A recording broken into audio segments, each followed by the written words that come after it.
here, but still, we have a severe thunderstorm. We have a couple of severe storms. Pockets of large hail look like that is going to be the main threat now. We no longer have any tornado warnings across the KOCO viewing area right now, but we're probably getting some pretty large hailstones that are just south of Shawnee here in western parts of Pottawatomie County, right over Bethel Acres. The likelihood that this is probably going to be producing baseball-sized hail is probably definitely going to be there. Yeah, oh man, I hate to see orange on this right here, but this is going to be for some very large hail sizes there. This warning actually is going to be for hailstones between baseball and softball size. So we're talking about some huge hail from Bethel Acres, the pink, as you make your way northwest of Brooksville, west of Tecumseh. What we have right here are some powerful winds coming out. You can see about 50-mile-an-hour winds as these straight-line winds rush out ahead of this. Paul, Jess, over to you. Okay, Damon, thank you very much. Hey, we want to go and talk about the highways because we saw them just jammed up. Trooper Betsy Randolph joins us right now. And Trooper, last time we talked to you, people were in a mess out there on the highways. Yeah, and they really still are, to be honest with you. I-35 and I-40, several spots are impassable, whether it's high water or power lines that are down. We've had multiple crashes, some of which are probably going to be there for a while as we're unable to get wreckers to clear the roadway. And right now, just give us an update on the situation on the interstates, because you were telling people just to get off earlier as the storms were moving through, and it really caused quite the traffic jams for people. Are you still asking people to stay off the interstates right now? We really are. Let me tell you something. If you're on the interstate and a tornado comes through, you are in the worst possible place to be. We know that a mother and a child were killed tonight on I-40 in Canadian County, and I cannot stress to you just how important it is that if people don't have to be out, that they stay inside and seek shelter. There is no place that's safe when you're traveling and a tornado is in your area. We ask people to abandon their vehicle and to seek shelter, whether it's a low-lying area, a ditch, or anything like that, because you can get sucked out of your car. There's just no safe place to be except underground when a tornado is present. And Betsy, you just said that a mother and a child were killed when that tornado came through. Can you give us any details on where they were? Were they along Interstate 40? They were. I have a little bit of confusion as to whether or not they were at Cimarron Road or at Banner Road. I know it was in Canadian County. Yes, they were traveling. I don't know how many people were with them. Someone was there that was able to tell the troopers that a mother and child was missing. We heard that broadcast around 6 o'clock that a mother and child were missing out of a crash at that location. We know that the storm picked them up and sucked them away. When the troopers found them, they were both deceased. And so it's so heartbreaking. And I cannot emphasize enough just how important it is that people stay off of the interstate. And if they happen to be out and happen to get caught in the storm, that they abandon their vehicle, because you just cannot be safe inside your car when a tornado is present, when a tornado is right there on top of you. And Betsy, I mean, that is just, it is very sad news to hear all of that. Yeah. When you guys even went to procedures to shut down the highway tonight. Tell us about that, because, you know, even after you did it, there was still so much traffic on it. Well, right. As you can imagine, all the exit ramps and entrance ramps to the interstate, it would be practically impossible to shut the entire interstate down at every single entrance point to keep people from getting on the interstate. But our troopers acted quickly and responded to the scene to shut the interstate down as best as they could and to let people know not to drive into the storm. Oftentimes we see people that will drive into the storm unawares, and we know that that's what happens. They'll get in there, and because the storm is rain-wrapped, they'll get the heavy rain, they'll get the hail, and then the next thing they know, they're in the center of the storm, and there's no escaping it then. It's too late. And so, yes, we did shut down the interstate. We've had to do that on I-35 and I-40. So that's why we're telling people. There's portions of I-40, especially I-40 and Air Depot, and I don't know if that's high water or if it's power lines that are down, because the storm essentially tracked I-40, paralleled I-40 from El Reno into the city, and then east of I-35, and then it continued south on I-35. So we've had a lot of congestion on the interstate. And Betsy, can you give us any information about any injuries with all of those vehicles that were on the interstates? Any injuries or reports of crews having to rescue anyone from a vehicle that was thrown off the roadway? Yeah, we have had a lot of injuries tonight. How many, I don't know. It'll take a while to get those numbers for you, but we were actually taking people, troopers were picking up people out of crashes there along I-40 pretty early on, loading them in their cars and taking them essentially to a triage area there at I-40 and Banner, where IMSA personnel were staging and essentially just providing immediate first aid to people that were injured. How many? I don't have those numbers for you. Okay, Trooper Betsy Randolph with the Oklahoma Highway Patrol, thank you for taking the time to talk to us. And that's the situation, Jessica. I mean, you have to heed those warnings, get off those highways, and just not travel. I mean, you know, we talked about it all afternoon. You have to get shelter and you have to get to your place early. Yeah, it is just heartbreaking to hear that a mom and her child were killed when they were there along I-40 when the tornado came through. So 2 fatalities from that tornado, and we have also heard from Union City Police that another person in that area was killed when they were in their vehicle and the tornado came through as well. So just heartbreaking stories, especially when you hear about the loss of life. And now, of course, we have word of people who were injured as well. Yeah, and so much damage that we're starting to assess with this, and so much of it does seem to be right along the highway. I mean, loss of life and just property damage with vehicles being on the roadway. And you can see here, traffic is still backed up. This is the Broadway extension, and coming in towards town from like Edmond, okay? So that's the Broadway extension right there, and you can see the traffic just stacked up and very slow in that area. Hey, I want to, Damon, I've been following Twitter as well, and I wanted to ask a question because I've got somebody asking me. They are in Norman. They're in their shelter. They're afraid to come out, but the warnings are okay right now. They've expired, right? The tornado warnings have expired, yes. Now, in Norman, we still have a severe thunderstorm warning. We have been getting a lot of straight line winds. And certainly, yeah, you know, you want to make sure that you are still treating these very seriously, because even though we don't have a tornado warning out, the potential for there to still see weak spin-ups from time to time are still certainly possible. So officially, tornado warning is not there, but go ahead and again stay in your shelters in Norman. So Cleveland, Grady, McLean, Pottawatomie County. This severe thunderstorm warning in effect for about another 15 minutes here, or about another 3 minutes there, and we're still going to be seeing some strong winds that are coming in to Norman right there. But overall, tornado risk in Norman has really gone downhill pretty quickly there. So to answer your question, they can stay in that shelter if they feel safest in that shelter. Again, only you know what sounds best when you're listening to the winds kind of rushing in, and whether or not you kind of have that gut instinct on whether or not you should be in or out. However, the threat for tornadoes in Norman has really gone down pretty quickly there, Paul. Thank you very much, Damon. Appreciate that. So I'll get that tweeted out to those folks who's, you know, you're under a shelter. You're listening either at KOCO.com online through the Tornado app, through the live streaming coverage, or, you know, people are tweeting us and asking us questions. We're trying to get those answers as quickly as we can. Right, and we had mentioned some possible damage there at Will Rogers World Airport, trying to see if we can get on the phone with them just to get an update. They were assessing the situation just to see how bad it was, but they had let everyone out of that safe area where they were taking a precaution as the storm was coming through there. But right now, no flights are going to be taking off from Will Rogers. They don't have power. Right. It's just a mess over there. You know, we also want to see your pictures. If you have snapped pictures of the clouds of hail like this right here. This is coming in out of Hinton. Look how big that is. That is baseball hail right there.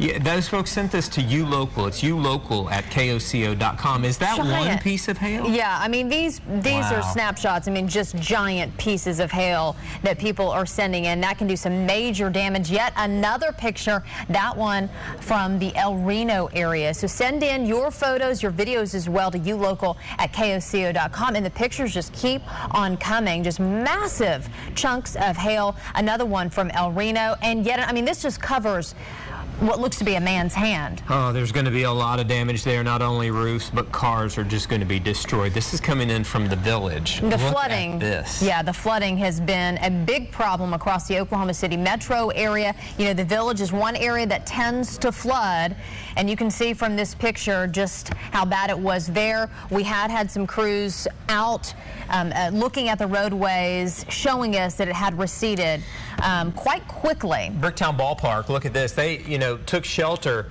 down in the low areas of the ballpark, and it's a bad night when I don't know that I would have even tried to make it out there tonight. I believe that was a Red Hawks game that was going on there at the Bricktown Ballpark, and they had people just seeking shelter in some of the safe areas, and you can see all of the water there, just like we were talking about the Barons game, that they had some issues as well with water coming in. More hail pictures. Look at this. This is from Billings, and this is big enough to do some damage right there. Yeah, giant pieces of hail.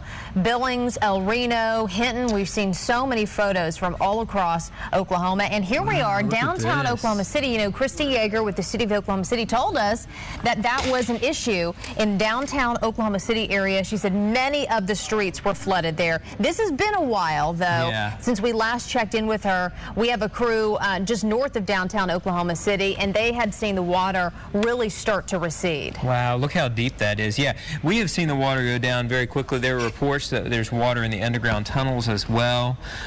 So just trying to figure out exactly where that is, because everything, when you get all that water there, it's hard to tell exactly where that is. But the traffic's still backed up on the Broadway extension. It's a very slow go, and I'll bet you there's some flooding issues going on down in that turn just past that, where it always floods right there in that interchange of what is I-240 and I-44. Or I-44 and I-235 right there. That's what we saw last time we had lots of rain. They had a major flooding situation out there. And just kind of looking out from one of our tower cams perhaps across the city, we're not hearing lots of reports of structural damage for Oklahoma City, which is good news. We do know out in the El Reno area, though, however, they have had some structural damage to some homes just east of El Reno as well as west of El Reno over there by the airport when the tornado first came through and touchdown. Well, let's get a situation update right now. Andy Lee with State of Emergency Management is joining us. Andy, what can you tell us? At this point, we know that we have multiple routes, roads that are closed in Canadian and Oklahoma counties, and we're also encouraging people just to stay off the road because the driving conditions are so bad due to the debris and down power lines. So we've got some flooding issues to deal with, and the best thing we could say is stay home. Andy, we've had lots of people contacting Paul and I on Twitter saying, hey, is it okay for me to drive on this roadway? Do you know any specific areas? We know that there's just been widespread flooding issues, but any specific areas where you're seeing lots of problems where cars may have gotten stuck?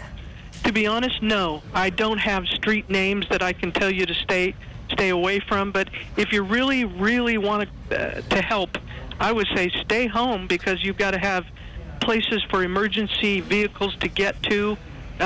You need to make sure that the people who need help can get it. Andy, and I think that's the concern. Any areas that you guys have identified yet as far as damage beyond what has taken place on our highways? Any structures? No, I'm sorry, I can't make those reports, but I have heard from the emergency manager in Canadian County that they know that they have some homes destroyed and possible injuries, but we don't have data at this point. What about power outages? Have you guys been able to get a hard number on the power outages for customers across Oklahoma City Metro? Sure. Let me pull that up for you. Matt Skinner is one of our people that we rely on at the Corporation Commission, and I'm trying to pull that up for you real quick, and of course it's eluding me. And we know that you guys, with State Emergency Management, you're working with emergency managers from across these different counties, and they have crews that are out assessing the area, so it takes a while for the information to come in. They have to make sure it's safe for their crews to get out into these areas to look at the damage. Plus, we want to make sure we're accurate. We don't want to give out false information, so we make sure and confirm everything. I found the information you were asking about from Matt, Matt says that at this point we have statewide totals of just over 74,000 outages, 74,000. And let's see, OG&E in the Oklahoma City metro alone, we have 59,000. Wow. And we have roughly almost 9,000 out in South Oklahoma City, Moore, Yukon, Norman, and Goldsby. And Andy, as the evening goes forward, what is the plan from emergency management? Well, we're here to coordinate all the resources that are needed. So we're waiting to hear back in from all the emergency managers about what they need, so then we can activate everything and make it happen. Okay, Andy Lee, thank you for calling in and giving us that information from emergency management there. Right now, she said, tens of thousands of people in the dark with no power across the state, about 74,000 customers with no electricity. Of course, the structural damage that we're hearing is out there in Canadian County when that tornado, the first one that we saw out there in the El Reno area. That one was the one that was just so scary because we saw it going through there, and it was just traveling right down I-40 and, you know, headed right towards Oklahoma City, and everyone kept thinking, where is this thing going to go? And then it headed towards Moore. And you're looking at our live stream from one of our crews out there on the roadways, looks like one of the interstates. Perhaps we can get them on the line just to get an idea of how it has been for them as far as the driving conditions. We can see the roads are very wet there along one of the interstates. And, of course, the side streets, that's where we're seeing some heavy flooding. Yeah, flooding there. You know, it does look like the interstate's moving along pretty good right in this area. But boy, that shot of the Broadway extension where we were showing where the traffic is just going so slow. You know, where are all these people? Where are all these people going? It's 9:20 in the evening, and we've had such rough weather. Remember, there were two games that were not canceled: the Red Hawks game, the Oklahoma City Barons game. So a lot of people headed downtown for those games, and there have been just you know, traffic gridlocked on these interstates. So you can imagine some of these folks have just had a hard time getting back to their homes because of the severe storms that move through here.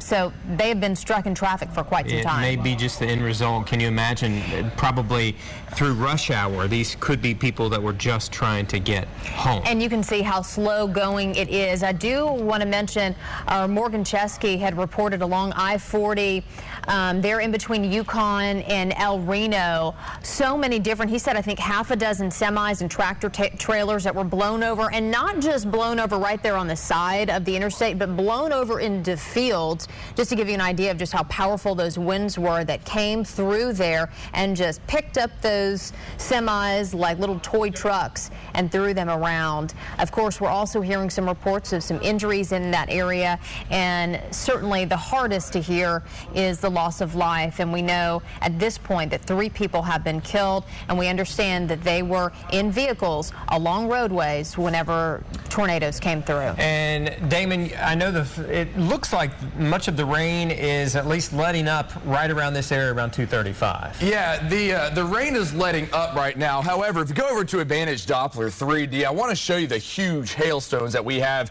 ongoing right now. Get over to Advantage Doppler 3D, and you can see this is our hail product. And just east of Noble, right around Slaughterville, this is going to be hailstones that are going to be larger than baseballs here. So south of Norman, we're going to have some huge hailstones again. Right now in Norman, we have been getting some reports that there's about some dime-sized hail that was coming in with these storms. But you can see as far as hail cores, we have a couple of them that are just kind of dotting the landscape here. Pottawatomie County, looks like we got some large hail. That is going to be south of Shawnee, south of Tecumseh there. Again, we're probably going to see hailstones that are going to be around golf ball size there. We're going to see even larger hailstones just around Noble and Slaughterville, and then a few more smaller hail cores that are right around Bridge Creek, west of Newcastle, and then in between Minko and Tuttle. As far as radar looks like right now, you can see heavy rainfall from Tuttle to Newcastle, and then as we look just around Norman, still have the rain coming down, and the rain is going to be enough that it's still going to lead to a flooding threat. While the overall tornado risk is coming down here. If you look at the last 1 hour or so here when we loop this, you can see how a lot of the rain is just hanging over the same area. Right now, the rain may have let up a little bit, but you're going to see that rain that's just west of you in western Cleveland County. That's going to roll right on over. So I still imagine that we're going to see at least another healthy 1 inch of rain on top of what we've already seen. On top of that, probably you're going to see a few areas isolated pick up another 2 inches of rain. So the rain is quite heavy. It looks like most of the rain is going to stay south now of I-40, but nonetheless, I mean, the Canadian River is going to be running pretty high here because a lot of this rain is going to be right over the Canadian River. Still have quite a bit of wind coming in out of this as well. Even looking at some of these wind reports that are going to be coming in, looks like you can clearly see where the strongest wind will be running just right from Seminole as you make your way just north of Stratford, and then you can see the other wind line that is going to be just right around from Purdy. So as I kind of draw out, we're going to see some gusty winds that are going to be right where I just drew this yellow line right here. And if we're going to put some velocity in here and kind of sample how strong the winds are, you can see it looks like down this line, well, it looks like at least the wind may be coming down a little bit, which is certainly what we want to see there. Right around Seminole, looks like 50-mile-per-hour winds. And then just around Purcell, looks like we're still getting some severe winds around the Purcell area. 60 to 65-mile-an-hour winds are still likely. As we go up into Norman, the winds do drop off significantly around 30 miles per hour, but it looks like still the most significant part of the storms right now are going to be the wind and the heavy rain and the large hail, and all that right now is cluttered just in between Purcell and Noble, where we're likely going to see hailstones larger than baseballs. Paul, Jess, back to you. Okay, thank you very much, Damon. I mean, we have seen some of that baseball-sized hail. It's just incredible. Look at the water right here. Yeah, let's see if we can get a location on this one right now. You can see a police crew there as so many cars are driving through that high water. I believe we have Captain Dexter Nelson with Oklahoma City Police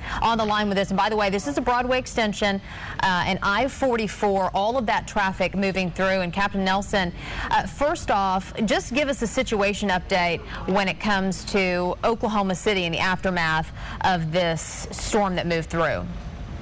Well, in light of the storm that hit last week and the one that's going through town right now, we're basically asking people to just stay off the streets, stay in their homes, and let the emergency workers and vehicles get to the places that they need to so that they can really help people. And trying to take shelter in some of the convenience stores like people are doing is not really a good place for shelter. The whole front of those places are full of glass, and they're full of flying objects if the wind does come in. So, again, we're asking for people to stay off the streets tonight to try to stay inside. And, Captain Nelson, we are looking at just tons of traffic right now going through the waterways, and some of these people have not been able to get home. When the traffic gets to a point like this, what does that mean for your officers? How in the world can they get a handle on this at all? Well, just like the citizens are trapped on the road and can't get around, our officers can't either. And they're trying to get to locations to clear intersections and to emergency calls. I mean, it even took me 2.5 hours to get home from downtown. And in some cases, I saw the troopers that were turning cars away and having them drive in the opposite direction on the highway. So the traffic is very problematic for us, and it's just that much more dangerous for everyone when they're on the roadways. And Captain, are your officers getting a lot of phone calls about people trapped in their vehicles, perhaps some high water rescues that need to take place? Well, right now I don't have a lot of contact with them because they're busy working, but I can tell you that we are getting a lot of phone calls. Most of them are national and international media calling to check on these storms. It's just way too early for us to give any assessments of any damage. It's dark and things are still happening. Captain Nelson, during this storm, do you know if you had many reports of anybody trapped in high water? You know, we saw some really deep water right there at Broadway and 23rd Street. Any water rescues that you're aware of? None that I'm aware of, but again, you have to understand that things are happening right now as we speak. There are several areas around town that have water flooding problems, but I'm not aware currently of any rescues that have been made. And what about any specific locations? Do you know any intersections where it's extremely bad? Not right offhand. I know one area that's always bad is that one there along the Broadway extension near 50th. It always floods. But there are several areas around town that flood regularly, and a lot of that's going to depend on how much debris was already on the roadway.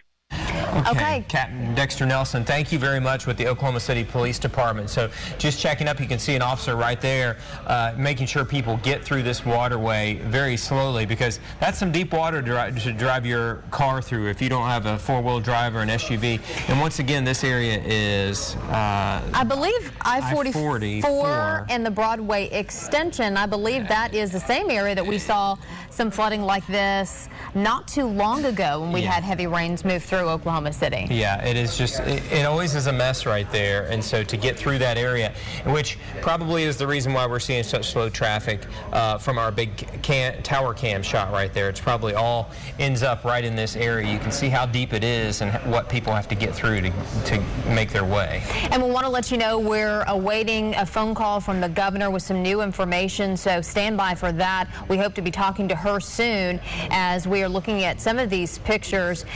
And actually, she is here with us right now, Governor Mary Fallin joining us. And Governor, we're hearing some reports about the loss of life. What information can you give us about people who may have been killed from these storms tonight? We've had some reports of some fatalities, and of course the storm is ongoing right now, and there's been such a wide field of the storm itself hitting so many different communities that there's a lot going on. Of course, we still have a storm that's still active down around the Shawnee, still some coming in around the Moore area, and so we're watching it all. But there has been a report of possible fatalities down around the I-40 Banner Road area and possible fatalities down around I-40 in Union City. But I want to wait until we get total confirmation on that, but it is possible. We know we've had some injuries during the storm, too. And Governor, as we got into this day and began to prepare for it, how did you get crews ready around the state? Emergency management, what came into play today? Well, we set up our emergency command center immediately this morning. We had it all ready to go. We had everybody in place, and we also worked with our Department of Transportation to use our electronic billboards on our highways that gave warnings. And in fact, I made a quick run down to Norman late this afternoon about 4:30 to help my son clean up his dorm room after he got through college last week. And as I was driving down there, I could see the billboard saying, storm possible today, be weather aware, keep your radios on. And so we were already giving storm alerts early in the afternoon before the storms actually hit. And there was actually nothing on the radar at the time, but there was lots of clouds, and we knew the conditions were getting ripe for some possible storms. So we did that. We certainly have had our highway patrol out. Our local law enforcement people have been out on the roads and the highways with their lights, their sirens, warning people that there is severe weather moving into different areas. Of course, it's been a hard day because we've had a lot of traffic that was on I-35 and I-40 and 240 as the weather moved in and became very serious. And, of course, it also came in around the time that people were getting off work. And so it made a lot of traffic jams on the highway, which was very troublesome. I'd called the Commissioner of Public Safety, the Highway Patrol, and they were doing everything they could with their highway patrolmen and the local law enforcement, and also talked to our National Guard Adjutant General. And we do still have our National Guard on standby, and they've been out helping also with our roads. And certainly the Department of Transportation has been highly engaged. And right now, I just finished talking to both our Emergency Management Director and our Department of Transportation Director, and they are working on diverting some traffic off I-40 and I-35 and looking at the flooding problems that we're now experiencing through these various areas. And we know there were some cars that were damaged along the roads, but we're still actively in a storm right now, and so we don't know exactly everything we're dealing with, and we're monitoring everything and going out and assessing what services we may need to provide. And Governor, I know this storm went through and it looked like a big storm, and it is a big storm that is going across our state. But compared to, a little more than a week ago when the storm came through Moore, the reports that you're hearing, it's quite different?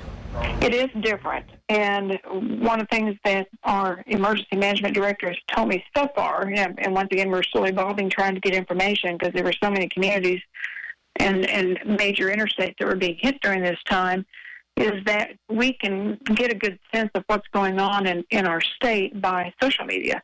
People who tweet messages out, who Facebook pictures, communities that will call in and say, hey, we need help here at such and such location, send out forces. And we've had less calls for help compared to what we had during the May tornado that hit in Moore, Oklahoma. So that's encouraging news, but we still are in the assessment stage. We know that we have still some severe storms that are active in our state, and we have a lot of flooding right now. And Governor, what words can you offer to Oklahomans as we are